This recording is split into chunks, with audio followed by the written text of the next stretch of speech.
फ़दक जो है ये रसूल खुदा सल्लल्लाहु अलैहि वसल्लम की ज़ाती मलकियत थी।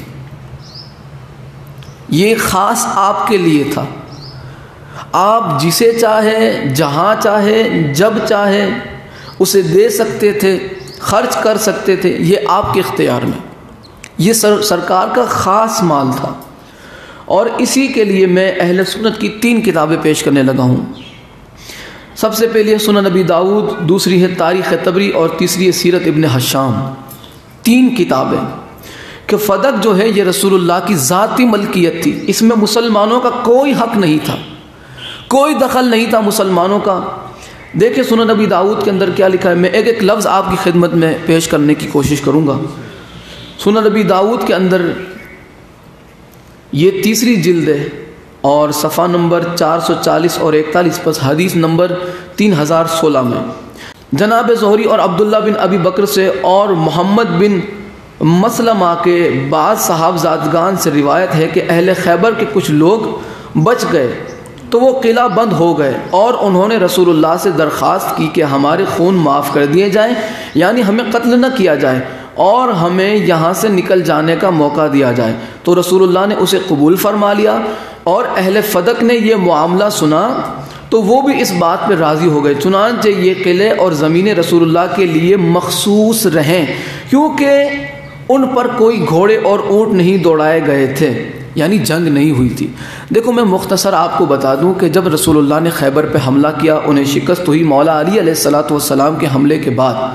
ठीक है, वैसे तो 39 दिन तक जो है हमले होते रहे, वो मुसलमान हमले करते रहे, लेकिन वो नाकामयाब रहे। मौला अली अलैहिस्सलाम ने खैबर फ़तेह किया। उसके बाद जो है अंदर कुछ लोगों ने अपने आप को बंद कर लिया ख़ुद की जान बचाने के लिए। तो उन्होंने रसूलुल्लाह सल्लल्लाहु अलैहि वसल्लम की बारगाह में एक गुजारिश भेजी कि आप हमारी जान बख्श दें और बदले में आप हमसे ये चीज़ें ले लें। और उसमें फ़दक भी था।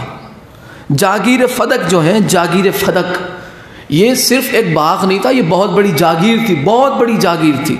इसमें बंदे भी रह रहे थे वो वगैरह वगैरह सब चीज़ें। तो उन लोगों ने कहा कि आप हमारी जान बख्श दीजिए, बदले में हम आपको ये फ़दक जो है, ये जागीर, ये आपकी, ये किला आपका। तो सरकार ने फरमाया ठीक है।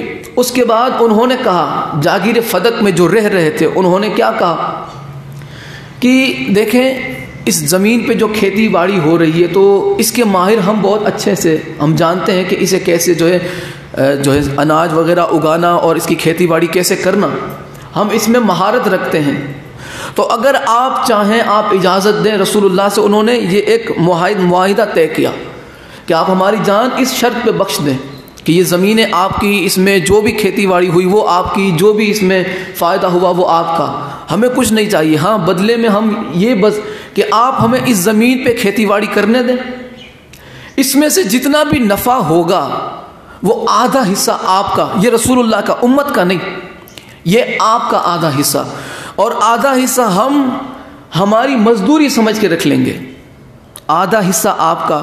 तो रसूलुल्लाह ने फरमाया ठीक है। साथ ही ये भी इरशाद फरमाया कि हम जब भी चाहें तुम्हें यहाँ से निकालने का अगर हुक्म दें तो तुम्हें यहाँ से जाना होगा।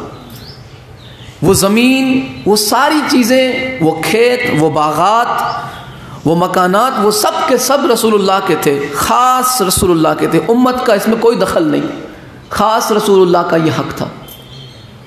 सरकार ने फरमाया ठीक है, मुझे ये मंजूर है, इसमें तुम जो है अपनी खेती बाड़ी करते रहो और इसका जो आधा हिस्सा है वो मुझे बर वक्त पहुँचाते रहो, आधा हिस्सा तुम अपनी मजदूरी के तौर पे रख लेना और हम जब भी चाहे तुम्हें यहाँ से निकाल सकते हैं, क्योंकि वो ज़मीन रसूलुल्लाह की थी।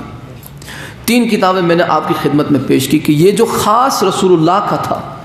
अब रसूलुल्लाह जिसे चाहे, जब चाहे, जहाँ चाहे दे सकते हैं, इसमें किसी का कोई दखल नहीं। अब सरकार जिसे अता फरमा दे, फिर उम्मत का उसमें कोई दखल रहता ही नहीं है कि वो ये समझ के उस पर कब्ज़ा कर ले कि रसूलुल्लाह छोड़ गए, अब वो जाने के बाद उनकी मलकियत नहीं। तो ये बहाना नहीं चलता, क्योंकि सरकार जिसे दे दें तो फिर वो उसका हो जाता है, क्योंकि सरकार ने उसे दे दिया ना। सरकार ने अपने पास रखा होता तो बात अलग थी, लेकिन सरकार ने वो दे दिया। किसे दिया? जब ये मलकियत रसूलुल्लाह के कब्ज़े में आई तो उसके बाद सूरह बनी इसराइल की आयत नाजिल हुई, व आतिज़ल क़ुरबा हक़्क़हू, कि क़राबतदार को उसका हक़ दे दो। ये आयत नाजिल हुई, व आतिज़ल क़ुरबा हक़्क़हू, क़राबतदार को उसका हक़ दे दो।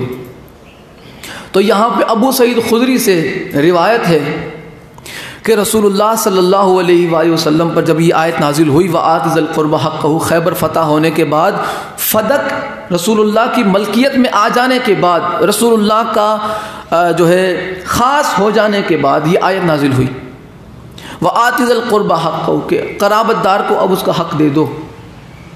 तो सरकार दो आलम सल्लल्लाहु अलैहि वसल्लम ने सैयदा फ़ातिमा ज़हरा सलामुल्लाह अलैहा को बुलाया और आपने फ़दक सैयदा को अता फ़रमा दिया।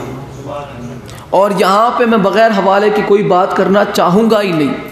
यहाँ पे 11 किताबें, एक दो नहीं 11 किताबें आपकी खिदमत में अहले सुन्नत की पेश करना चाहूँगा कि जिसमें ये आयत की तशरीह में लिखा हुआ है कि रसूलुल्लाह ने सैयदा को बुलाया और आपको फ़दक अता कर दिया कि ये फ़दक तुम्हारा है।